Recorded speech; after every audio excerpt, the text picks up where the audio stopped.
All right. I'm going to call this How Bad Will the Food Shortages Get Revisited? I did a video about this back, I do believe it may have been the beginning of May, I think. And since then, new information has come out. We've seen, some new stuff happening. Uh, some more stuff became apparent that it's just going to happen no matter what. So I figured I'd do maybe a follow up on it, give you guys a little idea what's coming down the lane here within the next fall 2023. What to expect, maybe what to plan for. All right, depending on where you live, you're now starting to see shortages to a greater or lesser degree, but regardless of how things appear right now, expect changes, potentially drastic ones, over the coming months and into 2023, because that's when the diminished yields from this current growing season will become apparent. With each passing week, it becomes increasingly clear that severe food shortages are going to be unavoidable, more or less worldwide, and whatever food is available will continue to go up in price. The cost of agricultural imports such as diesel and fertilizer is skyrocketing due to shortages caused by a combination of international and coincidental events, and those costs will be reflected in consumer food prices come fall and next year. On top of that, you get the mysterious fires, the alleged bird flu outbreaks, other inexplainable events are killing off livestock and destroying crucial infrastructure. Since the end of April 21, at least 96 farms, food processing plants, and food distribution centers across the U.S. has been destroyed by fire. I found this little short video. She covers some of the latest stuff that happening food wise. I'll let this play through.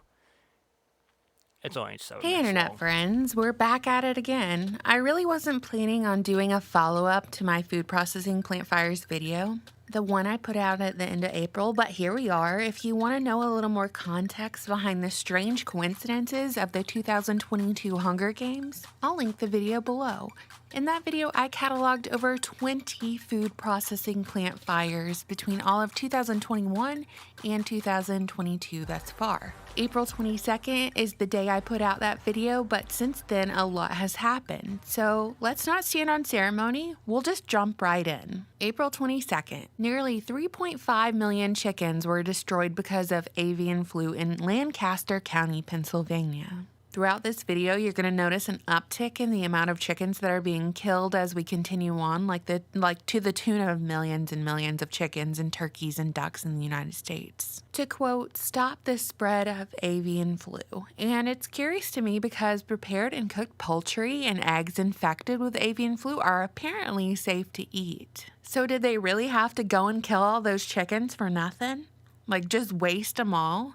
What was Hillary's backyard chicken sacrifice to Moloch not enough? We needed millions more. Hey hun, can you fact check that for us, Mackenzie? PolitiFact just published an article raging over this 95-item list of food processing plant fires and poultry culling, saying that while the whole list is true, it's absolutely not intentional. These fires were not set intentionally. There's no evidence. Really, you guys are just mean conspiracy theorists spreading dangerous conspiracies on the internet. And the same people who brought down strong nations and empires of the past would never starve millions of people to death to get control over a country. Never. April 28th was apparently a terrible day to be a chicken because in Iowa, 5.3 million egg-laying chickens were killed and 200 workers were fired at Rembrandt Farms, owned by billionaire Glenn Taylor. Side note, in the month of May, a ton of chickens, ducks, and turkeys were destroyed or killed due to the avian flu. I'm not going to go through each instance individually, but I will provide the list that puts them on a timeline. Okay, back to it. On May 2nd in Ruston, Mississippi, a fire broke out at a chicken farm in Jones County. It took out 2 chicken houses and completely destroyed like the roofs, the chicken houses, everything. On May 19th, a freight train carrying limestone derailed in Jensen Beach, Florida. I included this on here because in a farm setting, lime will raise the pH of the soil and reduce the concentration of toxic aluminum, so it's very important for growing crops. 10 days later, on May 29th, a fire killed an estimated hundreds of thousands of egg-laying chickens at Forsman Farms in Howard Lake, Minnesota. According to the Forsman Farms website, the farm started in 1918, and now the fourth-generation family farm sells more than 3 million eggs a day to some of the nation's largest retailers. With this next one, it's not on the master list that's going around, but I personally wanted to add it because it affected a major resource for farmers. On May 31st, an irrigation equipment manufacturer in Wadena, Minnesota caught fire and the warehouse burned for 2 days. The building was being used by Minnesota Valley Irrigation for storage and equipment operations. Moving into June, a fire occurred at the JBS meatpacking plant in Green Bay with nearly $30,000 in damage. A day later, on June 8th, firefighters responded to a fire at the Purina feed mill in Arcola, Illinois. Then on June 9th, a major announcement took place. Officials said to combat drought, irrigation water was canceled in California, which is the #1 producer of food in the United States. So officials are barring certain cities and farms from diverting river water. River water, which was used for farmlands that grow almonds, pistachios, grapes, alfalfa for cattle, other crops. Farmers basically can't use that water anymore, and the director of water resources for the California Farm Bureau said that he hopes that these cuts don't lead to food shortages or significant hikes in food prices because he really doesn't want to rely on China or Mexico or South America to supply food to the United States. Then, a day later on June 10th, more cuts occurred in California. This time at the Smithfield Foods in Vernon. They process pork, they process hogs. They're owned by Hong Kong-based conglomerate WH Group. And Smithfield is the largest pork processor in the country by volume. They said that production costs were just too high and they shut down the plant. On June 13th, a fire occurred in Belmont, Wisconsin at the Festive Foods Processing Facility, which deals mainly in frozen food items. Those were so many F words in a row. I don't know how I just got through it, but basically the frozen food plant caught on fire. And then we arrive at the big news of yesterday, June 15th. When footage of thousands of dead cows emerged on TikTok, a TikToker by the name of Barbie Doll Henderson 1973 posted a video showing thousands of cattle dead and being piled up and lined up with a bobcat. News outlets reported on this video, but as of yet, they cannot verify that the deaths of these cows were related to the heat wave or even where the video was taken, so keep that in mind as I talk about this.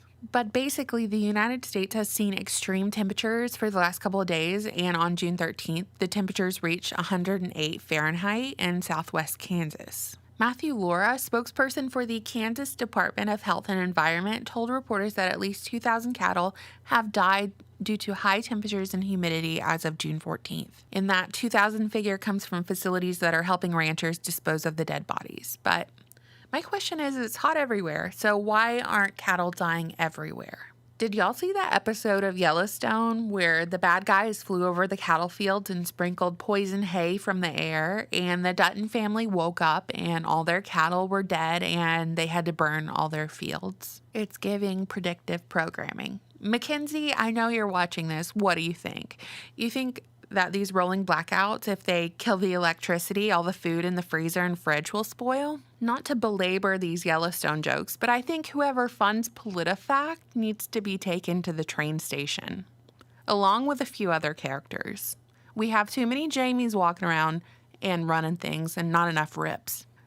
What do y'all think? Are they sabotaging the supply chain? Are these fires and events intentional? You know, I always appreciate and enjoy your thoughts. And in the comment section of my last video on this topic, some comments of note pertain to some alternative explanations of these fires. But some commenters were saying that they worked in food manufacturing and they touched on the understaffing of these facilities, the lack of training, the lack of care from employees. and that these facilities have ovens, grills, fryers, kettles, hot oil, and it's just a fire hazard waiting to happen. Alongside the fact that maintenance on these facilities has been non existent for the last 2 years during Corona. So that's just an alternate explanation of events that I thought I'd share. I found it interesting. Anyway, thank you all for watching, subscribing, and supporting my work on Patreon. Bye. All right, guys, just wanted to play that real quick. She covered some of the stuff that has happened since I've done my last video too. The interesting thing about the cows is pretty interesting. I mean, just cows in that region died, but yet we had over 100-degree temperatures in most of the central United States. I'm not a farmer. I don't deal with cows, so I know nothing about that, but it's very odd, very odd. Okay, you combine all them, you get guaranteed food shortages, food inflation, and potentially famine in some places. If you're sitting on the fence, I urge you to get off and begin preparations. Those who fail to prepare are likely to find themselves in incredible difficult situation this fall next year. Don't let that be you. Okay, May 2022, the United Nations Secretary General warned the specter of a global food shortage in coming months unless international action is taken. There's a magazine, The Economist. Their front page on their cover was the coming food catastrophe. Then you got the WEF. Okay, they just met in May. They said the anxiety about access to food at a reasonable price globally hitting the roof. Then you got Biden in March, telling reporters that food shortages are going to be real.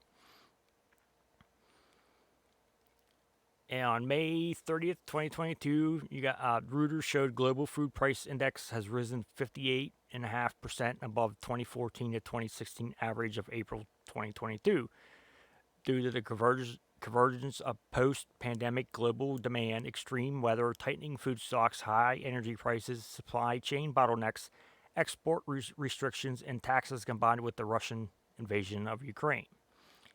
Together, Russia and Ukraine counts for as much as 12% of the globally traded calories. So Ukraine exports a lot of grain. We get a lot of our grain. It's a big grain producing country. So with what's going on there, we can probably expect less, if not, any at all from them. Putin's war, the New York Times blames it. You hear it all the time. It's Putin's fault. Putin's price hikes. Putin this, Putin that. New York Times blamed Putin's war for the looming food crisis, but clearly we are already on the path towards global famine long before Putin entered Ukraine. I mean, that's just how it gets. How bad will it get?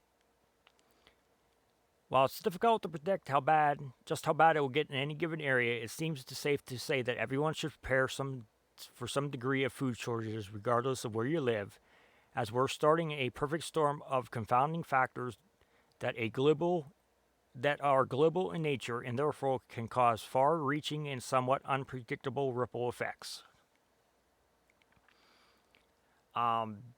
David Beasley. He was the former governor of South Carolina. He now leads the United Nations World Food Program. This is what he said. The possibility that as a result of the ongoing food crisis exacerbated by the war in Ukraine, climate change, I like how they claim climate change for everything, and continuing effects of the pandemic, 323 million people are marching towards starvation as we speak, with 49 million literally at famine's door. It's worth keeping in mind that 49 million is not the number facing acute food insecurity to use the WFP's technical category distinction. That number is much higher, much higher one. At least 323 million, which is up from 276 million before the war, 135 million before the pandemic, and 80 million when he first joined the UN Food in 2017. Before the war, I was already warning the world that 2022 and 2023 could be the worst 2 years in humanitarian world since World War II.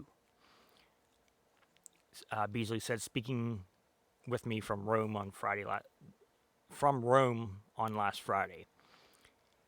I'm trying to tell you, everybody, how bad it is. It's going to be bad, and then in the next week, I'm like, wipe that clean. It's worse than what I'm saying. Beasley believes that 2023 could take a still darker turn.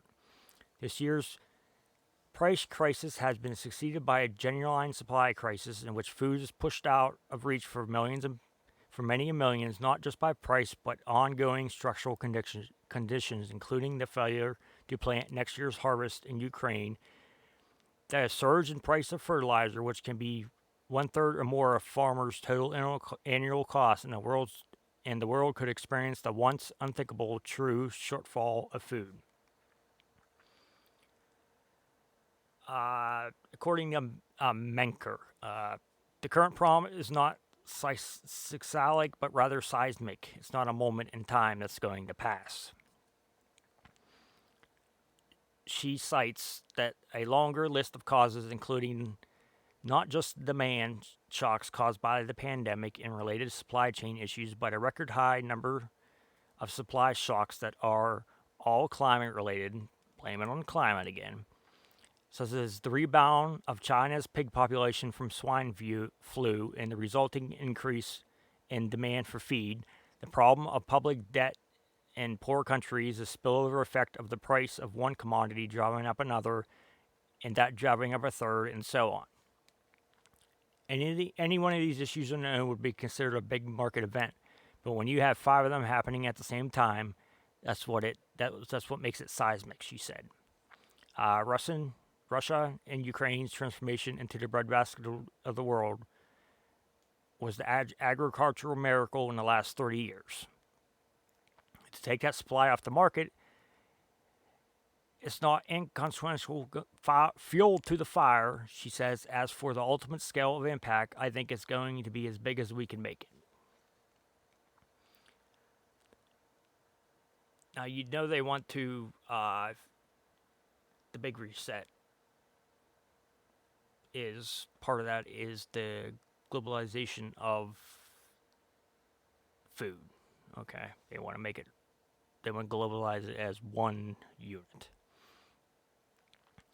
Wells Wallace points out the agricultural economist appears somewhat optimistic, as the most food is consumed domestically, not traded in international markets. So many areas there may be substitute available for shortages. According to the agricultural economist, the baseline there is no true global food shortage, only that unassuming sound price crisis, Wallace Wells says. And the price problems are fixable. It can take time, however, that many won't have. Personally, I'm not going to rely on agricultural economists' optimism is a good idea. Even though a lot of food is produced and consumed locally, farmers everywhere are struggling with the soaring overhead and shortages of required inputs.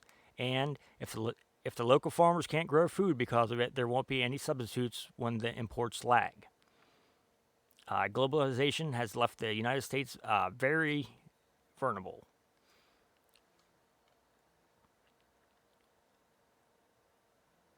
This is just a quick overview of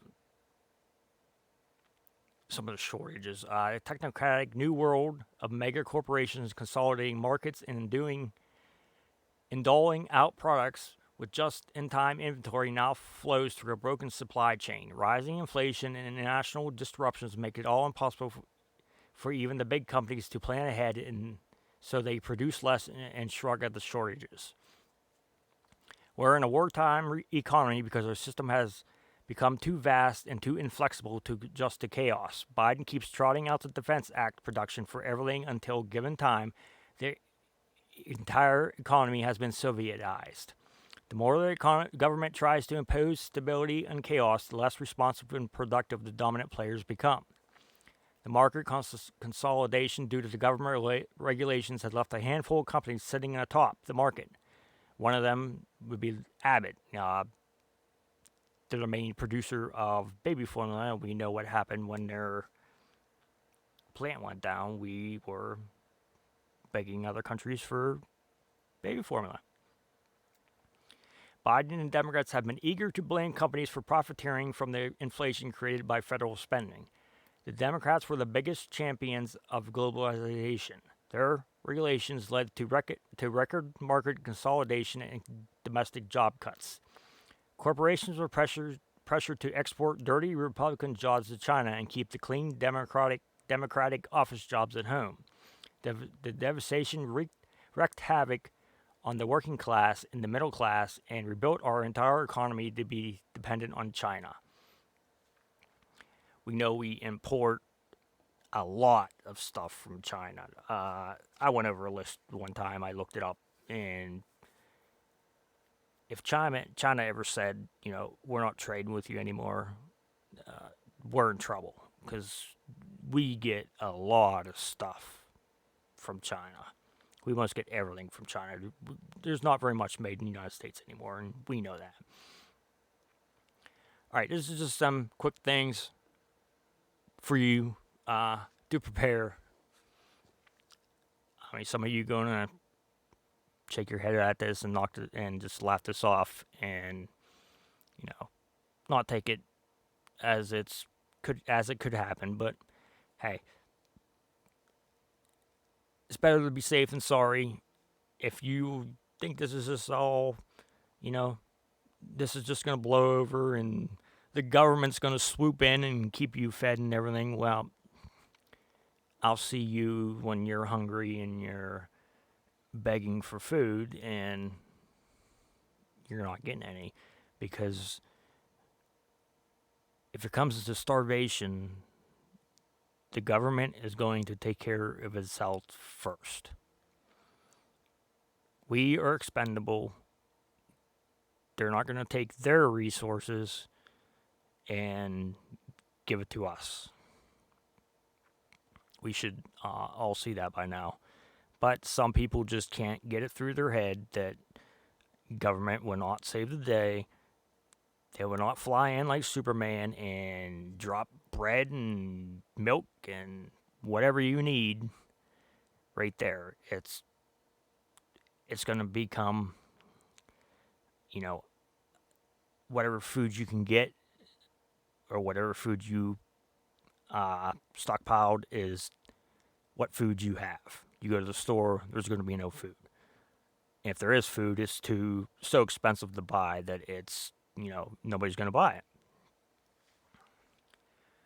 So, if you want to prepare, okay, secure portable water source and the means for purifying less than ideal water sources. So they sell these water purification tablets. They sell you get the water filters, that can filter out stuff. You want to prepare to have to say, let's drink, you have to drink water from a stream or from a rain bucket or something. You gotta plan for that. You either, it's either boil the water, take the time to boil the water, or you could get them tablets, and there's plenty of options out there to filtrate water. I mean, I'm not going to hit them all, but buy shelf-stable and non-perishable food in bulk. Freeze-dried foods are great. They usually last 25 years or more. There's a lot of Patriot companies I know selling food supplies. They're basically, freeze-dried food. You add water, you eat. Canned foods, rice, beans, they stay good past their expiration date on whatever's printed on them, because usually the expiration date is best by so and so date. It's not used by. Uh, Canned salmon, cod, sardines, nuts, powdered milk, nutritional powders that you can mix with water. Anything that you can that's packed with nutrition, calories, because you're gonna need the calories is what's gonna keep you alive. It may not taste the greatest, but the calories is what's gonna keep you going. You have no calories, you're just gonna waste away. You want to store your food in a cool, dark place with low humidity. The bags of rice and beans are best stored in a sealed food grade bucket with some oxygen absorbers. You can buy them. Vacuum sealing food can also extend the food life. Now we want energy backup. Okay, what are you going to do when the power goes out? Okay, when you have no power, you got to have a plan to have supply at least some power to your residence if there is no main power out there. A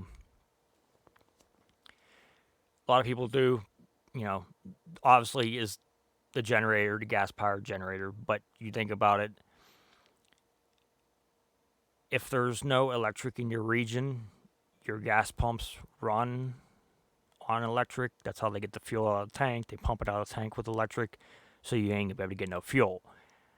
Now you can stockpile fuel, but fuel nowadays, because it contains at least, up to 15% ethanol, does not keep very well. It goes bad quick. It's not like the old gas where you could leave it in the container for 10 years, 15 years, and you put it in your vehicle and it's good to go. No, the gas they sell nowadays just does not keep. You can buy fuel stabilizer to make it, keep longer, but you still got to have that thought that that gas is eventually going to run out and you may not be able to get more. I mean, if there's no electricity to pump the gas up out of the tanks, you're not going to get no gas for your generator. Solar panels are good. They, provide, decent electricity. You ain't gonna run nothing big off them, but they will supply, these, depends how big they are. They will supply the, some electricity. Good thing to have would be like one of them hand crank radios. The one where you crank and it produces its own power to run the radio. You could have battery ones, but you gotta think batteries are gonna run out. You ain't gonna have no batteries. You ain't gonna have no, way to listen to what's going on, etc. Some of the ideas. Cooking backup when you have no electricity. Basically the first thing you think of is, fire pit, fire. They sell them little propane camping stove. The 12-volt ones you plug into your car, but you gotta think your car runs on gas, and if you can't get gas, you can't run your car. So you gotta, kind of think that over too. I mean, there's a lot of options out there. The best thing is that they used to do back during the war. They used to call them victory gardens. Okay, you basically planted your food you were gonna eat. I mean, you look at the way we eat. We eat our food nowadays, and you look, back World War II, or later, how they pretty much grew their own food, and not very much was bought from a store. Much of their food they ate, they grew at their house. Learning gardening is, great. Grow your plants. You have your own food. If you know how to can that food, you know, canning's great. It lasts a long time. Pickling, it's not hard if you want. Once you learn it, it'd be something good to pick up.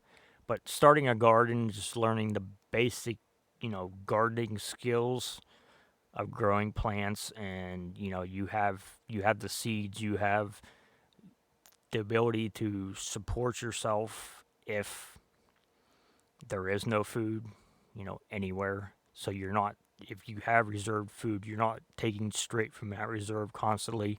You're growing your own food, so you can maybe have a little bit more variety, maybe a little bit more taste. Eating rice every day probably isn't gonna taste the greatest, but you gotta do what you gotta do when you're in the situation. Okay, I'm gonna end it on this. I did a video about the Great Reset, the 2030 agenda. Okay, the Great Reset includes the recreation of the global food system. That's why we can be so sure that none of the current problems will be effectively addressed or counteracted. They intend for the current food system to fall apart so they can solve the problem by introducing a new system based on patented, lab-grown, synthetic, and genetically engineered food, along with digital identity, carbon footprint tracking, and programmable centralized digital currency to track not only what you eat, but everything else you do with it. The end game is total control of the global population, and this will require the destruction and the dismantling of our current system, including the food system.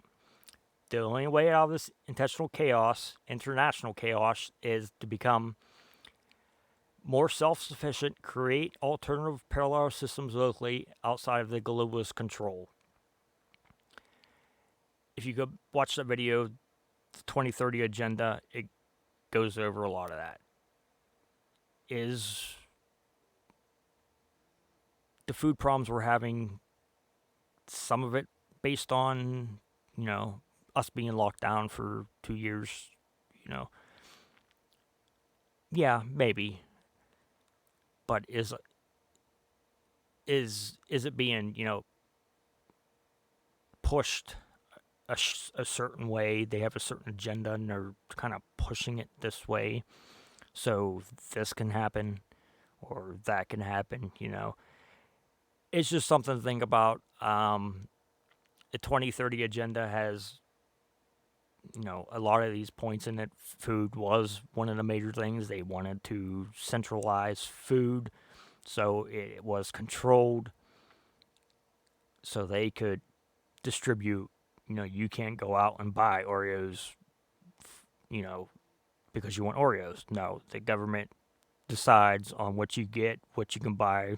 They want digital currency so they can track everything you buy, and they basically dictate what you buy with, it would be your money, but it's digital, so they control it.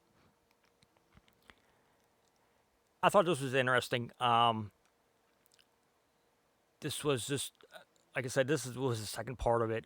I did one earlier, but some new stuff came out.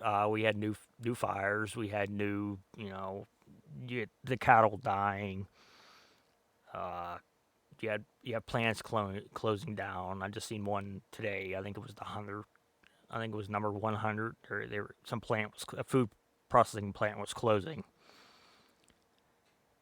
It's all over the place, and if you may not, you see it some now on store shelves being empty, but a lot of what we have on store shelves now was, companies usually like pre-produce stuff so they can have an inventory ahead of it. It's not like, production on demand where if, you want this pizza, they make this pizza and they send it to the store. Usually, no, they're usually, months ahead of time, pre-made, so they have an inventory that they can, send to different stores and stuff like that. The stuff you see now is, prior inventory is inventory that was, already made. It was sitting in a warehouse somewhere and it's being distributed. Now, as we hit fall, when a lot of the grain, a lot of your grain products would be harvested. Uh, you're not going to probably get anything from Ukraine. I mean, we imported grain from Ukraine. We blocked stuff from Russia, so we're not going to get nothing from Russia. I mean, you're going to see a big hit in your grains, your wheat, anything that has wheat in it, corn, you know, stuff like that. Meat is already ridiculously expensive, you know that, and it's just going to get worse because the price to feed them cows are going to go up. So the farmer's got to pass that cost on to whoever buys the cow for the meat, and then the cost gets passed on to the store, and then the store passes the cost on to you. It's just a big supply chain. As diesel gets, we have diesel shortages. I did a video on that. Major truck companies were sending out messages advising drivers to keep their tanks, topped off as much as possible because of potential diesel shortages. If we don't have diesel to transport food, you don't realize how much food is transported, by truck. If we don't have them trucks moving, we don't have no food, okay? If we don't have no fuel for them trucks, we have no food. There's just a number of factors that are going to basically all converge, and when it does converge, it's going to be, bad. Like I said, don't rely on government handouts because they will take care of their own first before they take care of you. You are expendable. You are just a person that pays them money. That's all you are. I just wanted to put this out there. Whether you believe it or not, I mean, that's up to you. I'm just laying some of the facts out here of, stuff that I seen. I thought that little video was great because she kind of covered the stuff from up until April 15th, I think it was, or something. What happens, since then, and a lot has happened, and prices has gone up. Prices continue to go up. I know it's impacting farmers like really bad. A lot of them's not planting this year. There was even rumors of farmers being paid not to plant. I don't know how true them are. I've read a couple of articles on that, but I have no, hardcore facts for that. But is the government paying farmers not to plant for, for us to have a food shortage? So you have to rely on them. You look at the way government's going now and what they're doing, it just makes you think, I don't put nothing past them. I don't believe anything they say. I think you need to fend for yourself. You need to have a plan. You need to have food stockpiled, ways to purify water or water stockpiled.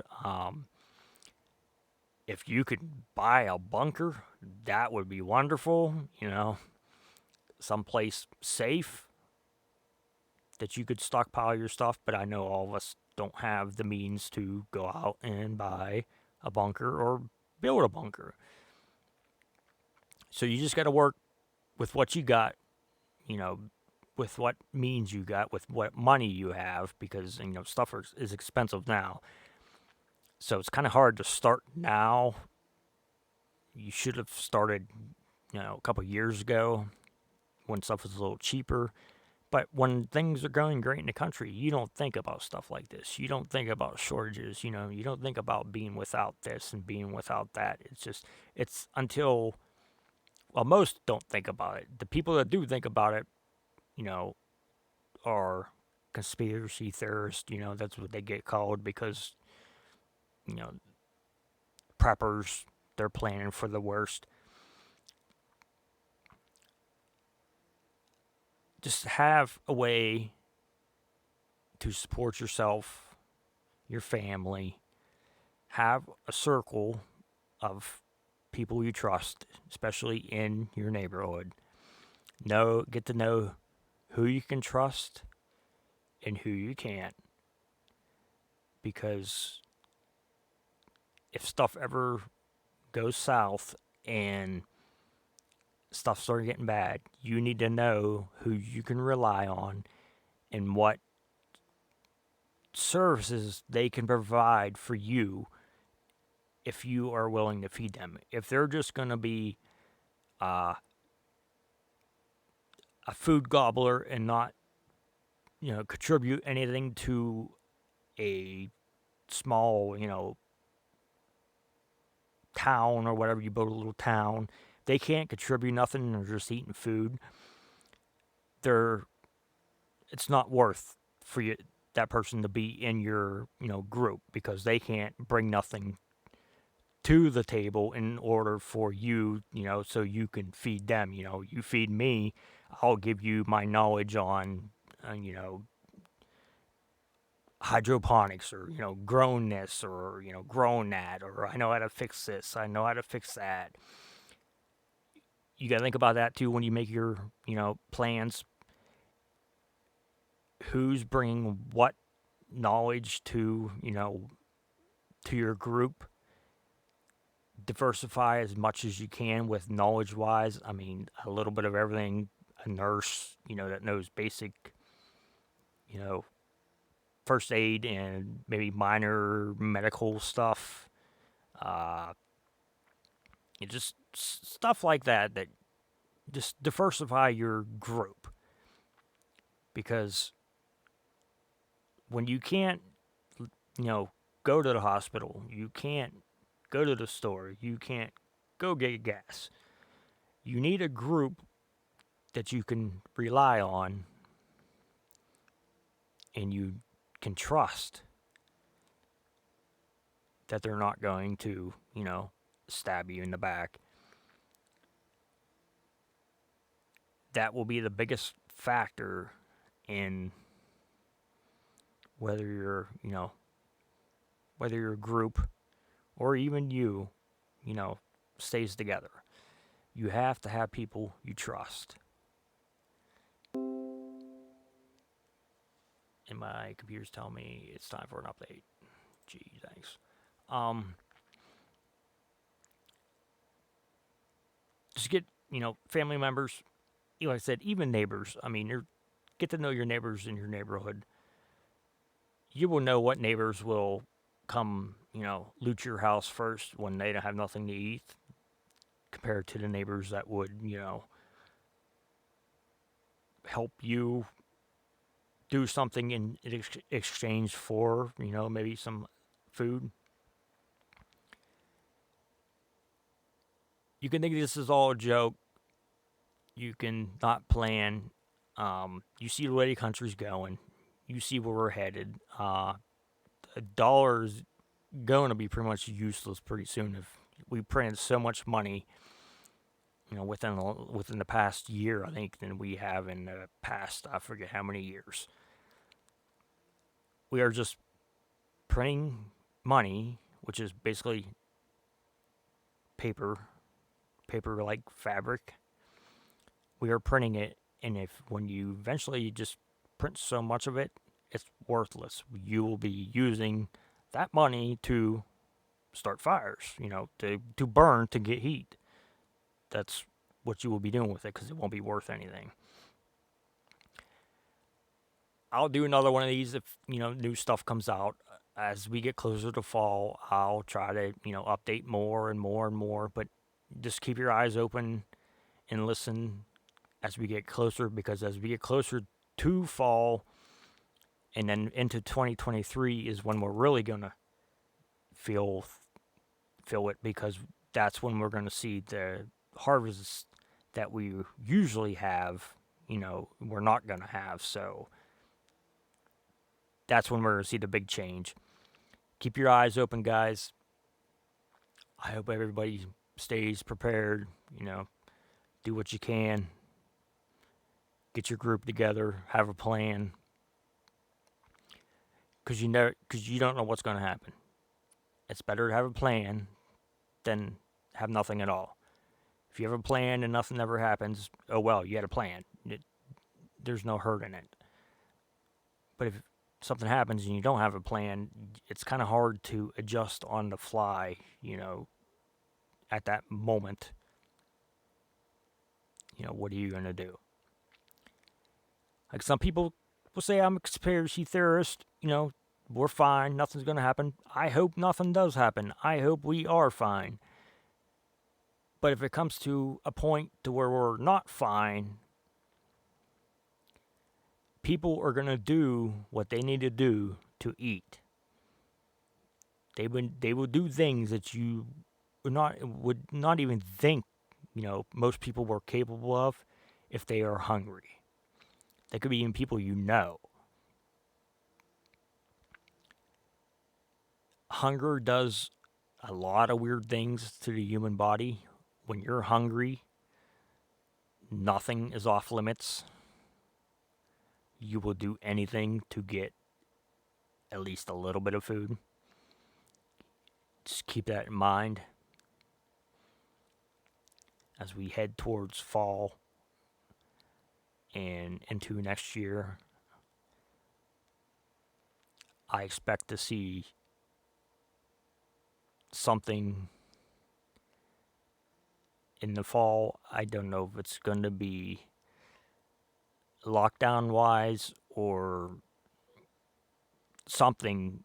I'm thinking is, they're planning for something. I hope not, but if you go by everything that, a lot of stuff that I read and I keep in, videos I watch, and I kind of think, Joe Biden said it was going to be a cold, long winter. You remember that? The winter really wasn't that bad. So whatever they had planned for that winter obviously didn't take effect during the winter time. So is it going to take effect in the fall? You going to have a long, dark fall? And then the fall turns into a long, dark winter? Was he a year off? I don't know. The guy freaking got to have a paper to remind him to sit in his seat. Just keep that in mind. I will continue to keep you guys updated as best I can with what's going on. If any news comes up, I'll put a video up for it. I have another channel as a backup channel, because this channel I know will eventually get taken down because they don't like what I put up. All the links are in the description. I also have a BitChute channel that I post C-19 stuff that I can't post on here because they say I'm giving medical misinformation. That's also in the description. If I usually put a short video on here to tell you to go to that link to watch that video. But if I don't, all the links are always in the description. If this channel happens just to disappear, sometime, then I will go to my backup channel and start from there. So just subscribe, keep it in mind. If this channel disappears one day, it's because they finally got mad because I'm posting stuff that they don't like or the government don't like. I'm probably on some list somewhere in some 3-letter agency, and I guarantee I am. Just have a plan. That's my main focus. Why I do these videos, why I put this stuff out there, is to remind you that you need to have a plan because if the world continues to go the way it's going, we're going to go downhill really fast. We've already started rolling. I don't know if it's possible to stop us. So be prepared for us to roll all the way to the bottom before we start making our way back up to the top again. All right, I know this was a long video, guys. I'm sorry. I try to keep them short, but I had to cover this subject again because it's an important subject. I mean, we all need to eat and drink. It's, to stay alive, that's what we need. It's not something you can pick and choose to do. You have to have food and water. So thank you guys for listening. Like I said, check out for the links. Subscribe if this channel disappears. I'll go to my backup one. Then I'll make another backup one. And if that disappears, I'll go to my backup one. If I disappear, I am not suicidal. I did not kill myself. We all know what that's from. But anyways, thanks guys for tuning in. I got a lot more videos to put out there. I'm trying to keep up. There's just so much news. It's so depressing to do this because you're always focusing on the bad. But I put it out there so you guys have content and you guys, know what's going on because, mainstream media isn't going to tell you what's going on. They're going to tell you what they think you want to hear or what they want you to hear. All right, guys, I'm going to end it. I'm done talking. I'll catch you guys next time.